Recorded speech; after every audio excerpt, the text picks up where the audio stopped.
এখন আমরা কথা শুনবো ডক্টর মাসুমুর রহমান ভাই। মাসুম ভাইকে আমি আমাদের যারা জুনিয়র লেভেলে আমরা যারা আছি, JMC 10 এর অনেককে আমরা হয়তো চিনি না। কারণ এজ গ্যাপটা অনেক বেশি। কিন্তু মাসুম রহমান ভাইকে আমরা মোটামুটি সবাই চিনি।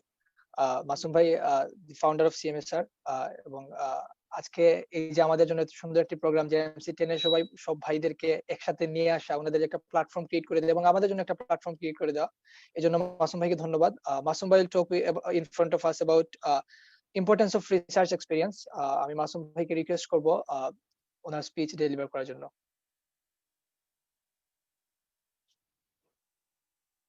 Masum, unmute yourself, please. Okay, excuse me. Assalamu alaikum everyone.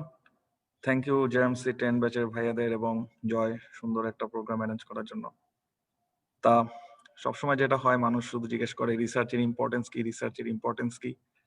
রিসার্চের ইম্পর্টেন্স তো আজকে আমার বলার একটু ইচ্ছা আছে, সাথে সাথে বলার ইচ্ছা আছে রিসার্চের প্রবলেম গুলো কি, রাইট? শুধু যদি সেল করি আমার সাইট গুলো তাহলে বায়াস হওয়ার সম্ভাবনা আছে। তা জুনিয়র এবং মানে যারা আমাদের এখানে অ্যাটেন্ড করতেছে অথবা যারা বিভিন্ন ক্যারিয়ার সেমিনারে আমরা অ্যাটেন্ড করি, আমাদের উচিত যে কোনো ডিসিশন নেওয়ার আগে এটার ভালো দিক কি খারাপ দিক কি দুইটাই জিজ্ঞেস করে নেওয়া, দুটাই জানা। না হলে ডিসিশন গুলো সবসময় বায়াস হবে। আর এটা রিয়েলিটি যে যে কোনো ডিসিশন অথবা যে কোনো কিছুর একটা ভালো দিক থাকবে, একটা খারাপ দিক থাকবে। তবে মানুষের যেদিকে প্যাশন থাকে মানুষ ইউজুয়ালি সেদিকেই আগায়। অলরাইট, সো প্রথমে আমি যেটা বলবো যে রিসার্চ অ্যাকচুয়ালি কিভাবে হেল্প করতে পারে, যেটা আমার আন্ডারস্ট্যান্ডিং, আমার ভুল হতে পারে কারণ আমি এখনো বড় ভাইদের মতন রেসিডেন্সির যে অ্যাপ্লিকেশন প্রসেস এবং ম্যাচিং ওই পর্যন্ত আমি যাইনি। সো আমি যা বলবো এটা ম্যাক্সিমাম জিনিস হলো আমার অবজারভেশন। আমি রিসার্চে আসার পরে আদার যে কলিগদের যা যা হইতে দেখছি এইসব শেয়ার করবো আর কি।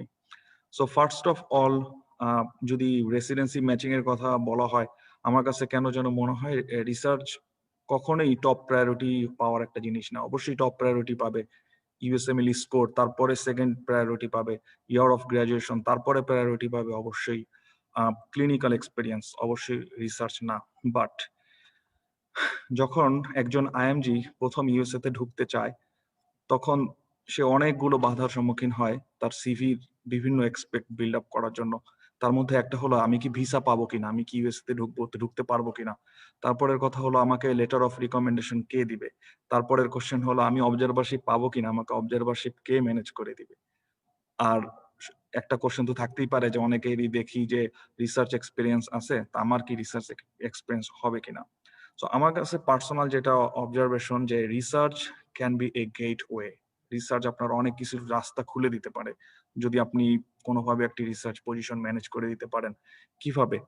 আমার কেসে যেটা হয়েছে, আমি রিসার্চে অ্যাপ্লাই করছি, তারপরে তারা আমাকে J1 ভিসা স্পন্সর করছে এবং আমি আই ওয়াজ জাস্ট সারপ্রাইজ কত স্মুথলি J1 ভিসা দিয়ে USA তে চলে আসা যায়। কারণ B1 B2 যেটা ভিজিটর ভিসা, যাদের আর কি ভিসা নেই, মানে ভিসা স্পন্সর লাগবে, তাদের জন্য B1 B2 একটু tough I think so. But সেই তুলনায় যখন একটা J1 ভিসা স্পন্সর করে কোনো ইউনিভার্সিটি, তখন ব্যাপারটা এরকম দাঁড়ায় যে আপনাকে ওই ইউনিভার্সিটি নিতে চাচ্ছে। আপনি ঘুরতে যাচ্ছেন, পরীক্ষা দিতে যাচ্ছেন এরকম না, আপনাকে ওই ইউনিভার্সিটি নিতে চাচ্ছে, আপনাকে একটা ইউনিভার্সিটি অথবা একটা হসপিটাল অ্যাপয়েন্টমেন্ট দিছে। আমার কাছে তখন মনে হয়েছে যে এটা একটা খুব একটা একটা গ্লোরি। যেখানেই দাঁড়াই সেখানে একটা মনে হয় যেন ভাব আছে। ইন্টারভিউর সময় একটা ভাব মনে হয়, ইমিগ্রেশনের সময় একটা ভাব মনে হয়, সব জায়গায়। তা এটা আমার কাছে খুব ভালো লাগছে। আমার কাছে মনে হয়েছে যে আশাটা খুব স্মুথ হয়ে গেছে। তারপরে IMG-দের ক্ষেত্রে আরেকটা যে জিনিসটা হয়, শুধু IMG বলবো না, যারা USMLE প্রিপারেশন দেয় তাদের সবার ক্ষেত্রেই সারাক্ষণ যখন আমরা USMLE পড়ি বাসায় বসে, তখন আমরা একটা আইডেন্টিটি ক্রাইসিসে ভুগি। লাইক তুমি কে, তুমি কি করো? শ্বশুর বাড়ির লোকজন জিজ্ঞেস করবে, আপনার নিজের বাসার লোকজন জিজ্ঞেস করবে, আপনার বাবার কলিগ জিজ্ঞেস করবে ও আসলে কি করতেছে বাসায়। এই যে I really support it. Thank you. G, so আসলে এই ব্যথাটা কতদিন নেওয়া যায় যে ও আসলে কি করতেছে। মানে তারা খুব ফ্যাটিক, লাইক মানে আসলে কি করতে যাচ্ছ? এবারও কি বিসিএসটা দিবা না, এবারও কি এফসিপিএস পার্ট 1টা দিবা না। তা এই যে একটা আইডেন্টিটি ক্রাইসিস, সেই আইডেন্টিটি ক্রাইসিসটা একটা তো মেন্টালিস্টে সেটা এক একজন এক একভাবে হ্যান্ডেল করে, বাট এই আইডেন্টিটি ক্রাইসিসটা রিয়েল। কারণ যখন আপনি জাস্ট আপনি একজন মেডিকেল গ্রাজুয়েট, কোথ থেকে কবে পাস করছেন, ইউএসএমএলই দিছেন, দেন রেসিডেন্সি প্রোগ্রামে অ্যাপ্লাই করছেন, এটা, এবং আপনি এক জায়গার এমপ্লয়ি, আপনি এক জায়গার রিসার্চ জবে আছেন 1 বছর, যখন আপনার এরকম একটা আইডেন্টিটি থাকবে, it makes a big difference. এবং সবচেয়ে বড় ব্যাপার যেটা, যখন আপনি একটা ইনস্টিটিউটে রিসার্চে জয়েন করবেন, তখন আপনার একটা সুন্দর ইমেল অ্যাড্রেস থাকবে। সেই ইমেল অ্যাড্রেসের পাশে লেখা থাকবে .edu। এই জাস্ট .edu থাকার কারণে আপনি কত, মানে আপনার ইমেলে রিপ্লাই পাওয়ার পরিমাণটা অনেক বেড়ে যাবে, কারণ আপনি যখন ফিউচারে অবজারভারশিপ অ্যাপ্লাই করবেন, তখন আপনাকে রিপ্লাই করতে হবে। আপনি যখন প্রোগ্রাম ডিরেক্টরকে ইমেল করবেন, জাস্ট রিপ্লাই গুলো চেঞ্জ হয়ে যায় যদি ইমেলের পাশে একটা এডু যুক্ত করা যায় আর কি। ঠিক আছে, তো আমার কাছে যেটা পার্সোনালি মনে হয়েছে যে research can eliminate the visa barrier. রিসার্চে আসলে যেটা হয়, আমার এখানে একজন ইউএস মেন্টর থাকে, এটা খুবই ইম্পর্টেন্ট, কারণ বাংলাদেশের মেন্টররা দে আর ভেরি নাইস, আপনারাও জানেন যে হ্যাঁ তারা এক ধরনের নাইস, কিন্তু ইউএস এর মেন্টররা একটু এক্সট্রাঅর্ডিনারিলি নাইস। মনে হয় যেন তারা দায়িত্ব নিয়ে ফেলছে, আপনি চিন্তাও করতে পারবেন না যে তারা আপনার জন্য কি করতে পারে। তা যখন আপনি একজনের আন্ডারে রিসার্চে ঢুকবেন, they can manage a good letter of recommendation for you. তারা ফোন কল করতে পারে, এটা খুবই ইফেক্টিভ। তারা খুবই আন্ডারস্ট্যান্ডিং, তারা নিজেরা অবজারভারশিপ ম্যানেজ করতে পারে। যেমন আমি আমার বসের সাথে ওআরএ গেছি, সো এখানে যে কোনো আইএমজি তারা যারা অবজারভারশিপ খুঁজছে, তারা জানে যে ইউএসএ তে ক্লিনিক্যাল অবজারভারশিপ তো খুবই কঠিন, সেখানে অপারেশন থিয়েটারে যাওয়া প্রশ্নই ওঠে না। তা কিন্তু যখন রিসার্চে থাকে, তখন ব্যাপারগুলো খুব স্মুথ হয়ে যায়, কারণ আপনি জাস্ট তার অ্যাসিস্ট্যান্ট, তার একজন ট্রেনি, ঠিক আছে, এইভাবে ইন্ট্রোডিউস করে। তো আমার কাছে মনে হয়েছে যে রিসার্চ 3টা জিনিসকে খুব হেল্প করতে পারে। এক হলো ভিসা ব্যারিয়ার যদি কারো থাকে, নাম্বার 2 একটা গুড লেটার, নাম্বার 3 অবজারভারশিপ, মানে একটা গুড কানেকশন। এটা অনেক, আমার কাছে মনে হয় যে আমরা সবসময় এই ব্যাপারটা রিসার্চের ক্ষেত্রে ওভারলুক করি।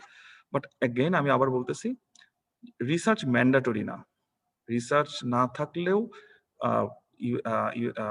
রেসিডেন্সিতে ম্যাচ পাওয়া সম্ভব।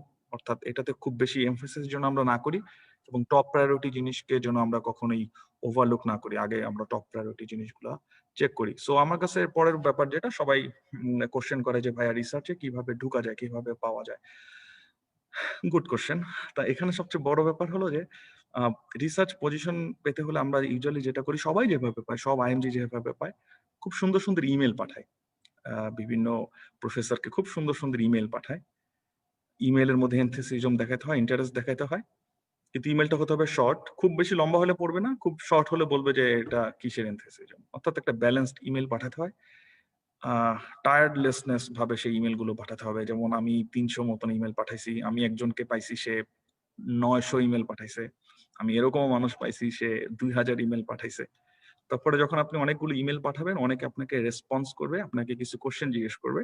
আমার ক্ষেত্রে যেটা হয়েছিল যে সাথে সাথে উনি 7 দিন পরে ব্যাক করছে। ব্যাক করার পরে আমি জাস্ট শকড, কোত্থেকে আর কি রিপ্লাই আসলো, মেয়ো ক্লিনিক থেকে রিপ্লাই আসলো মনে হচ্ছে। তো তখন আমি আবার তাকে রিপ্লাই করলাম, উনি আবার রিপ্লাই বললো, আমাকে 7টা কোশ্চেন দিছে, লাইক পার্সোনাল স্টেটমেন্টের মতো, তোমার 15 থেকে 20 বছরের ক্যারিয়ার গোলটা বলো। আমি আমার লাইফে ফার্স্ট সেদিন এই কোশ্চেনটা শুনলাম যে একটা মানুষকে জিজ্ঞেস করতেছে, আমার মতন একজন মানুষকে জিজ্ঞেস করতেছে 15 থেকে 20 বছরের তোমার ক্যারিয়ারের গোল বলো। তা এটা অ্যাকচুয়ালি আমরা বাংলাদেশে যারা থাকি, যেভাবে এনভায়রনমেন্টে বড় হয়ে, আমরা শুধু ফোকাস করি আমাদের জব, আমাদের এত ছোট ছোট জিনিসে ফোকাস করি, লাইক একটা লং টার্ম গোল থাকে না, যে একটা 15-20 বছরের প্ল্যান থাকা উচিত, একটা রাফ একটা প্ল্যান থাকা উচিত। ঠিক আছে, সো উনি এটা জিজ্ঞেস করলো। এরকম 7টা কোশ্চেনের মধ্যে আমার কাছে এই কোশ্চেনটা খুব বেশি ফ্যান্টাস্টিক মনে হয়েছে। আরেকটা কোশ্চেন ছিল যে আমি তোমাকে পে করতে পারবো না, আমি তোমাকে কোনো ধরনের পে করতে পারবো না, তা তোমাকে ব্যাংক ব্যালেন্স দেখানো লাগবে এবং নিজের কস্ট নিজের ম্যানেজ করা লাগবে, এখানে পারবা কিনা। তো ওই মুহূর্তে অ্যাকচুয়ালি, টু বি অনেস্ট, ওই মুহূর্তে আমি নিজেও জানতাম না যে কিভাবে ব্যাংক ব্যালেন্স শো করবো, কার ব্যাংক ব্যালেন্স শো করবো, আর আমি অ্যাকচুয়ালি কিভাবে কস্ট করবো। বাট আমি জাস্ট আইসি তাড়াতাড়ি রিপ্লাই দেই। আমি রিপ্লাই করছি যে well, I will manage it any how. যদি এটা মেও হয়ে থাকে, যদি সত্যি তুমি মেও থেকে বলে থাকো, আমি মেয়র জন্য যে কোনো কিছু করতে রাজি আছি। এরকম 7টা-8টা কোশ্চেনের রিপ্লাই দিলাম। দেওয়ার পরে উনি আমাকে বললো যে ঠিক আছে, তাহলে আমরা একটা ইন্টারভিউ সেশন অ্যারেঞ্জ করি। ইন্টারভিউ দিলাম। সেই ইন্টারভিউর আগে বা ইন্টারভিউর সময় আমার কাছে যেটা মনে হয়েছে, মানে সবচেয়ে বেশি ব্যারিয়ার যেটা আমরা ফেস করি ইন্টারভিউতে, আমার কাছে মনে হয় যে আমার অনেক কিছু বলার ছিল ওনাকে, কিন্তু কথাগুলো মনে হয় বলতে পারলাম না। আমার অনেক এনথুসিয়াজম ছিল, আমি ওনার এনথুসিয়াজম গুলো শো করতে পারলাম না, উনি আমার চেয়ে বেশি কথা বললো। ঠিক আছে, এটা আমার একটা পার্সোনাল অবজারভেশন। আরেকটা জিনিস আমার কাছে মনে হয়েছে যেটা, যে ইন্টারভিউতে ওনারা যে কোশ্চেন গুলো জিজ্ঞেস করে, it sounds like random question. তোমার নেক্সট প্ল্যান কি, তুমি গত 2 বছর কি করছো, তুমি রিসার্চ কেন করতে চাও, it sounds like random question. Actually question গুলো র্যান্ডম না। কিভাবে আমি বলি, যখন আপনাকে জিজ্ঞেস করা হবে যে, ফর এক্সাম্পল আমি 2টা র্যান্ডম কোশ্চেনকে বলি যে কিভাবে কোশ্চেন গুলো কানেক্টেড।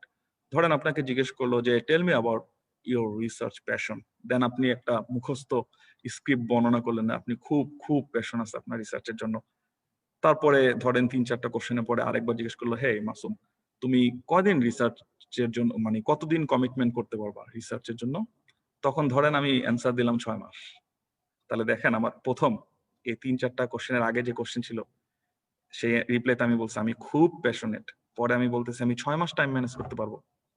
তার মানে এই 2টা জিনিস একজন আরেকজনকে মিউচুয়ালি এক্সক্লুসিভ।